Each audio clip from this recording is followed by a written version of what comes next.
Now, let me tell you what this is symbolic. We set it up just this way. The reason that we are here this evening to talk about Joe versus the volcano. And so what I wanted you to do was to really experience this. Now, what is it when you're near a volcano that's boiling over and about to explode? What is it that you feel that lets you know you are in the area of a volcano? What is it you feel? Heat. Oh, I know. You feel heat, right? So you're going to experience this volcano because we have things in our lives, ladies and gentlemen, and because we don't handle them, because we don't deal with those things, they begin to get kind of hot. You know, you've heard the expression, boy, I'm in hot water. Have you ever heard that before? Yeah. And that means that there's something that you're in, that some dilemma that you've got to handle, something that you've got to deal with. So let's begin to look at this guy called Joe versus the volcano, and let's see what's in it for us. I took the liberty of changing some things to enable them to be symbolic for us. And Tom Hanks plays this role, and for those of you that have not seen the movie, it's about a guy who was going to work every day. It was very depressing. I mean, when you see it, I mean, the photography is very dingy looking and gray and very dim lighting, and the people are going in looking drab, doing the same old thing every day in the same old way. Some of you work with people like that. There are faces that you wish you never ever saw. Am I right?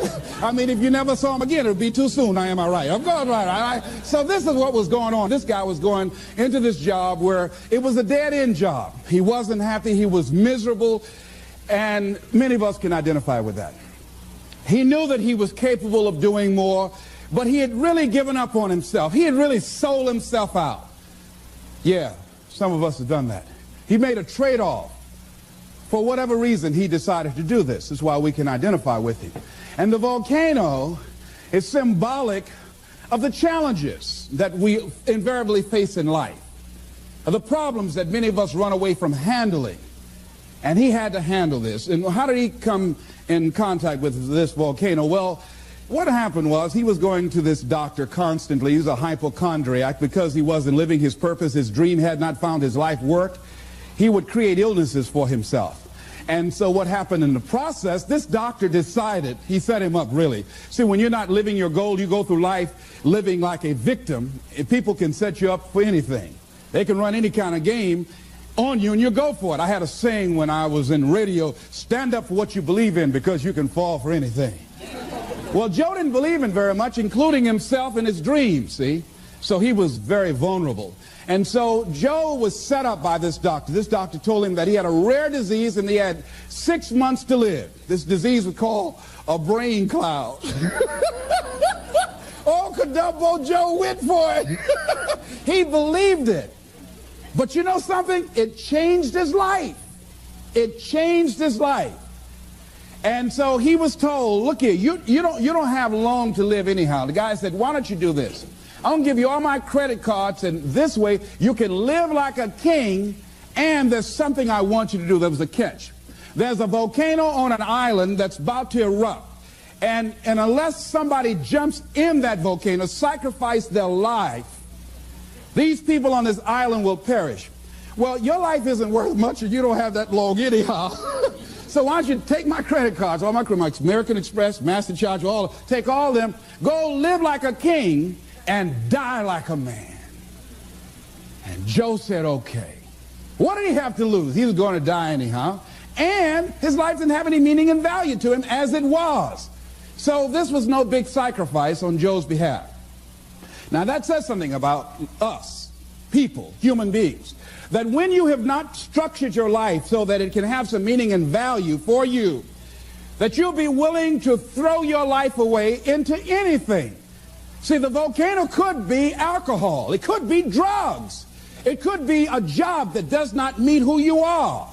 That you go through life, you're doing it so long, you're operating in this and you're acting out that role of mediocrity for so long, you think it's you. It could be a relationship that's no longer giving you what you want and creating dis-ease in your body. It could be any kind of circumstance, like in his work environment. It was toxic. It wasn't good for him. But he didn't have the guts to do anything about it, to act on it. So therefore, it was making him miserable. And as a result, he couldn't see the beauty of life. In fact, in the movie, see, they had in the concrete, there was a daisy growing up through the concrete. But people were so caught up in the depression and the gloominess of life, they couldn't even see the daisy when somebody just stepped on it one day.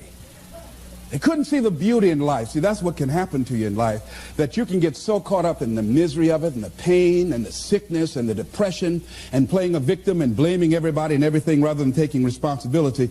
It will blind you from seeing the stuff out there that's really beautiful. That's what Henry David Thoreau meant when he said that most people go through life in quiet desperation. They're miserable. I have friends been married for years, live in 2 different rooms. Why would you live like that? I mean, miserable. Don't even talk to each other. Grumble. I think that was supposed to mean good morning. Miserable. Just making each other miserable. Why live like that? People go to work like that. I said, why even show? I used to work with a guy like that. You couldn't say good morning to him before 9 o'clock. He'll look around and say, does he know me?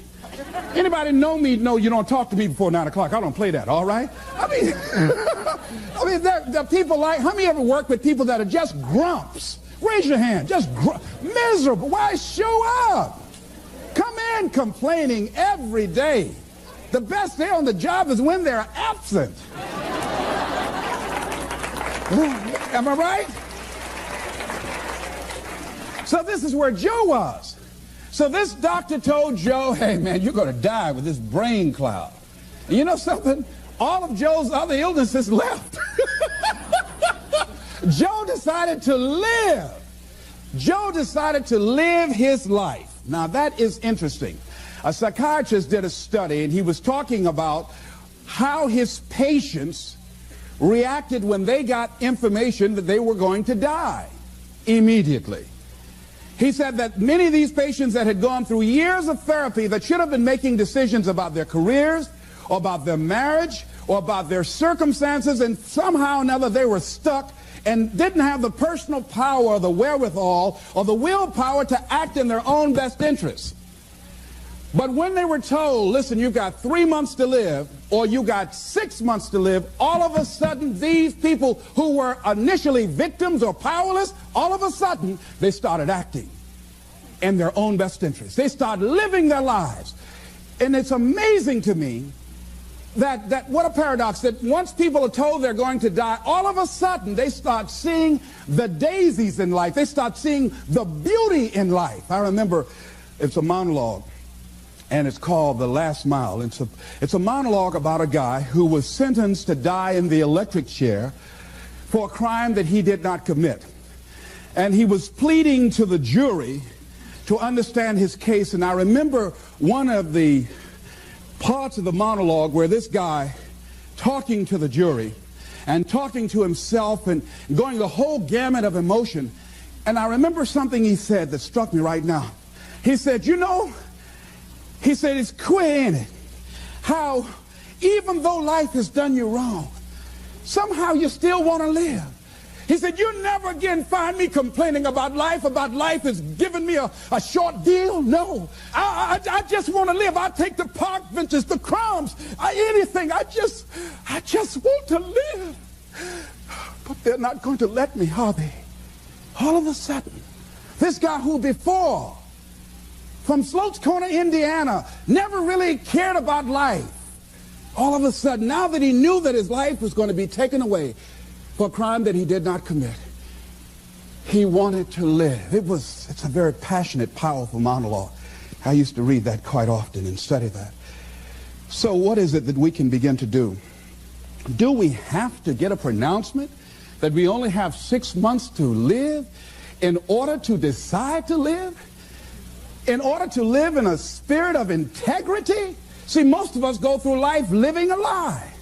The Platters had a song, oh yes, I'm the great pretender. What a beautiful voice. Oh, don't faint, it's okay, it's all right. It's all right. Whew. Now I hit that note, it just gives me a chill. But anyhow, that many of us go through life being great pretenders. We should get an Academy Award. Pretending that we're happy, pretending that we're content, pretending that everything's happy and gay and carried away. And that's not the way that it is.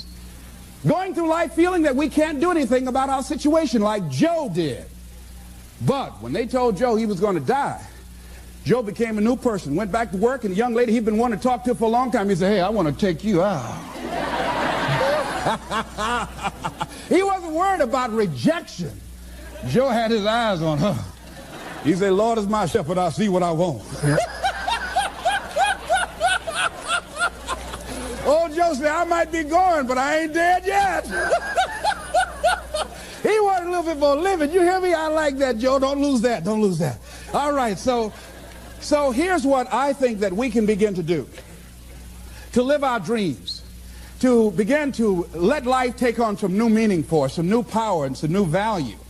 Is to begin to look for the daisies in your life right now where you are. Regardless of what's happening to you, regardless of what's going on with you, begin to look for some beauty in it.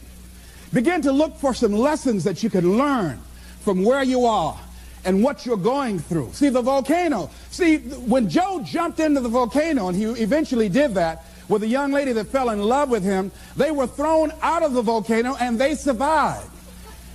Think about that. Now, see, I think that when you decide to take a leap and you handle the challenges that you're facing, read something about fear. That's one of the things that keeps us from beginning to live life. Here's what happened. This guy, John Rogers, wrote that. He said, when people take the courage to journey into the center of their fear, they find nothing. It is only many layers of fear being afraid of itself. And Eleanor Roosevelt said, you gain strength, courage, and confidence by every experience in which you really stop to look fear in the face. You're able to say to yourself, I've lived through this horror. I can take the next thing that comes along. You must do the thing you cannot do. See, that's what the volcano is. It is the thing that we cannot do. And because it is that, we must do that. Once fear is acted upon, the death of fear is certain. So what volcano do you have in your life? Let me ask you some questions here. If you had 6 months to live, what would you do differently with your life? What would you do differently? Would you have the same job?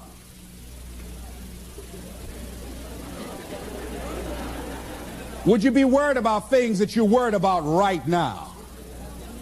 Would you have the same relationships? Would you have the same people in your life? I was sitting on the House of the Ohio legislative floor. I'd just been elected for the 3rd time as the chairman of the Human Resource Committee, powerful, prestigious position, and I was reading a book on how to manage your time in your life, and it talked about what are your long-range goals 2 to 3 years from now, what are your short-range goals, 6 months goals, and then it said, if you had 3 months to live, what would you spend your time doing? So I wrote down I would spend my time, one thing, I would resign from the legislature, I would go and back to Miami, and I would buy my mother a home, something I'd promised myself that I was going to do, and I had continued to procrastinate and put all kind of reasons why I couldn't do it. And, you know, I wanted to make sure that she was financially secure, my children would be financially secure. And I would do lectures, and I would go around talking to people and working with kids. That's what I said I would do. Then it turned to the next page, and it said, for all you know, you don't have 3 months to live. You might die today. So whatever you wrote on the last page, you want to spend as much of your time doing that today. So I looked at Mr. Vern Rice, the Speaker of the Ohio Legislature, and I said to the guy on my right, State Representative Mike Stenziano out of the Ohio State District, I said, Stenzi, 25 years from now, who would care what legislation we passed? He said, nobody would care 1 year from now. Now, here's what was happening with me. I came to the Ohio legislature with great expectations. There are things I wanted to do. I wanted to make a change in society. I wanted to make an impact. But I was just disillusioned after being there for a while. I introduced some legislation that I'd worked months to get this legislation passed, got it out of subcommittee, voted to the major committee, and then went from there to the reference committee, and then they introduced it on the Ohio legislative floor. And this legislation was designed to provide protection for senior citizens and poor people who bought money orders. People buy money orders thinking that it's cash. But what they did not know, that there's no bond or insurance security in the event that the money order company files bankruptcy. And so this company filed bankruptcy and just left a lot of people just holding worthless paper. So I wanted to introduce some legislation so that senior citizens would not be victims of this anymore. After months of hard work, after introducing the bill and having the votes lined up, Guy raised his hand. Mr. Speaker, Mr. Wright said yes. He said, I'd like to introduce the amendment for Mr. Brown's bill. He said, we will hear the amendment. He said, I'd like to amend it and change the word shall to may. I said, excuse me, Mr. Speaker, may I speak, please? Yes. I said, ladies and gentlemen of the higher legislature, this legislation is not something we wanted to make it optional to provide protection for Ohioans and senior citizens. We want to make it mandatory. And then this guy said, no, Mr. Speaker, I just think that he's taking it a little too far. This is an honorable gesture on behalf of the state, but he's taking it too far. Let's make it optional and leave it up to the goodwill of these money order companies to provide for the protection. Let's have the vote. And they had the votes, and I lost. And I said, oh, wait, this is not why I came here. And then all of a sudden, this job that at one point had meaning to me and value, it no longer had that for me. And all of us have had some experiences where you went to a job and you were excited about that job. Boy, it had so much promise, and then you got there, and so much you wanted to do. You thought it was an opportunity for upward mobility and growth and development and expansion. And all of a sudden, after you got there, you found out it was nothing but a glorified cubbyhole. Old grave with no dirt on it. So it became very depressing going to work. And so that's what happened to this guy, Joe. And a lot of us have done that before. I used to get my headache start throbbing on Sunday afternoon after the Sunday afternoon football game, a basketball game. I just hated to go to work. Some days I just drive by just for nothing, just drive on by. I came back, though. I came back. Because I had bills. I came back, you know. Many of us stay in relationships like that. I had a friend talking to. She said she was so miserable in her marriage that one day she went home. I said, when did you get your divorce, Norma? She said, she said, I went home, put the key in the door, and she said, I couldn't go in. She said, I was so depressed, had so much pain in my body. She said, I couldn't just walk in. She said, I dropped to my knees. She said, I had to crawl in. I had to crawl in the house because I just couldn't. She said, I knew then I had to get a divorce. So that what happened to Joe. And Joe decided to act on that. So what can we do? Well, here's what we can do. Wherever you are, decide that you're going to focus your time. I lost my job in broadcasting, and it was a major blow to me because broadcasting was all that I had. That's all that I knew. I'd been doing that for like 15 or 20 years, and that was my specialty. But because I was so controversial and couldn't keep my mouth closed, I lost my job. You know, and so it was a depressing time for me, and I could not find a job immediately. No one would hire me locally, and because I was good, and I would send off my audition tapes to other radio stations, program directors would hear it, and they wouldn't bring me in. I was a seasoned veteran. So you have that experience. If you're real good, many people will perceive you as a threat, and they won't hire you because they want somebody that they can control, and they don't want anybody in there that's going to outshine them. See, sometimes being good can be a liability to you. Am I right? Sometimes women have to scale down their ambitions and drive and what they can do in deference to men's egos. So what I did was, in the meantime, in the between time, I started focusing on my flowers. I got into flowers. See, they say when I was a kid that an idle mind is the devil's workshop. You know, that's true. See, if you don't have anything on your mind, you know your mind can play all kinds of tricks on you, you know. See, when I wasn't busy, sometimes I wanted to call Bert Childs. I said, Bert, can I get my job back? My mind would say, well, if all you had to do is just keep your mouth shut, now you unemployed. Running your mouth, walk, walk, walk, walk, walk, walk, walk, walk. Why'd you just shut up? They told you to shut up. Man told you you're going to get fired. No, you had to keep on talking. Oh, ego, ego, ego, ego. Now you're unemployed. Won't nobody hire you because your mouth too big, mouth too big. Stop beating myself up. Why didn't I shut up? Boy, you're right, you're right. You know the voice. You ever talk to yourself? Raise your hand. You know what I'm talking about? You ever talk to yourself? So I just kept busy. I started working on flowers. I got it really into flowers. I knew my flowers had names for my flowers. Grow real good. I'd talk to them. Hello, how are you today? Oh, you're beautiful. I want you to rise. People would bring their flowers over to me that were dying and wilting. I would speak to them and say, rise, those flowers. Straighten up like that. That was phenomenal, all right?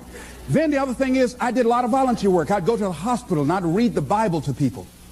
And I would go to friends whose parents perhaps were ill or facing a challenge, and I'd talk to them.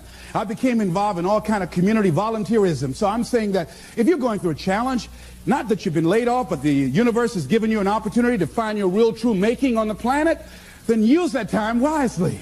Volunteer, give yourself away.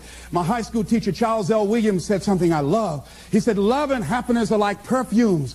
You can't sprinkle it on others without getting a few drops on yourself. Isn't that beautiful? See, what you give is what? What you get. All right, repeat after me, please. I'm going to give my life away. Because what you give is what you get. Shake somebody's hand on your right and left and say, share some happiness.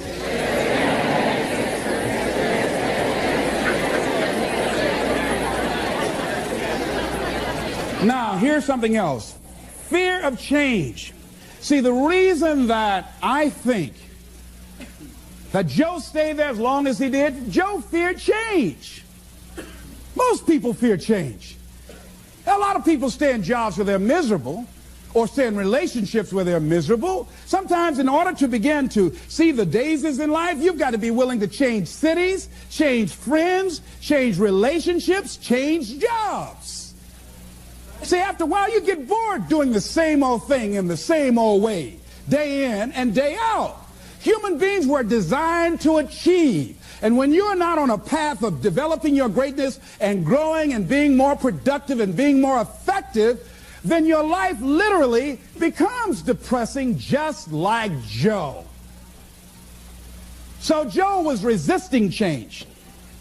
And as a result of resisting change, Joe made some trade-offs. See, this psychiatrist talked about the fact that these people who had been on his couch for months and years, not being able to make decisions about things, but when they found out that they were dying, they got up and started making all kinds of decisions. They decided no longer to sell out. And you know what happened to me when I lost my job? You know what I think it was, what life said to me more or less? Les Brown, you know you can do more than what you're now doing. Les Brown, you have sold out. Les Brown, go home. Go in your drawer, pull out your check stubs, and see how much you've sold your soul for. See, one of the things that got me about the movie is what Joe said to his boss after the doctor told him he was going to die. He went back to work and he confronted him. He said, because I was afraid, too afraid to live my life, I sold it to you for $300 a week. I sold my soul for $300 a week. When I look at Joe, ladies and gentlemen, I know that I've sold out on myself at different points in my life. That when you go home and you look at, if your life is not what you want it to be, if you're not living the way that you want to live, if you're not experiencing what you want to experience, if it's not giving you what you want, you've got to ask yourself, what have I sold my soul for? Remember that song? 16 ton. And what do you get? Another day older and deeper in debt. Saying, Peter, don't you call me 'cause I can't go. I owe my soul to the company store. Oh, no, this is not Luther Vandross tonight. No. Last time I sung, Luther called my hotel and made a bomb threat. No. That song is depressing, ladies and gentlemen. That many of us have sold our souls for a home in the suburbs or a brand new car or 3 meals a day and a roof over our heads. Or because we want to be popular with our friends. See, when you decide to make a change, it's challenging. But there's going to be some resistance. Everybody is not going to agree with that. There's a price to pay. Am I right? See, when I had to think about getting a divorce, it was time for me to grow. And sometimes you stay in a situation too long. Many times you say, well, I need to do it for the kids. Well, see, Staying there too long can be harmful to the kids. I had a friend of mine who finally got a divorce after agonizing it. She said, I stayed there as long as I did for the kids. She said, but if I had it to do over again, I would have left sooner because it wasn't healthy for them. And it wasn't healthy for me. Many of us stay in jobs where it's no longer good for us to be there. But because we can't see ourselves having the capacity to do more and to achieve more and can't see life after that job, we stay there as victims, volunteer victims. Because nobody's making us do it. We volunteer to be victims. We volunteer not to be in charge of our destiny. We volunteer. We willingly do it. If you're going to sell out, don't do it in a hurry. Do it slowly. Let somebody come and have to take it from you. Don't just give it up willingly. And that's what Joe had done.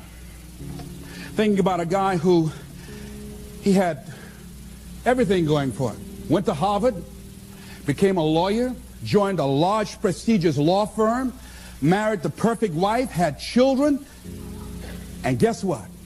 He was going through the motions day in and day out, but it wasn't giving him what he wanted out of life. He was going through an act. He was acting out a role. And one day, he couldn't get out of bed. He was just there in bed, couldn't get up, paralyzed. They got the doctors. They looked at him, examined him from head to toe, and said, there's nothing physically wrong with him. Get up, John. Come on, get up. He couldn't get up.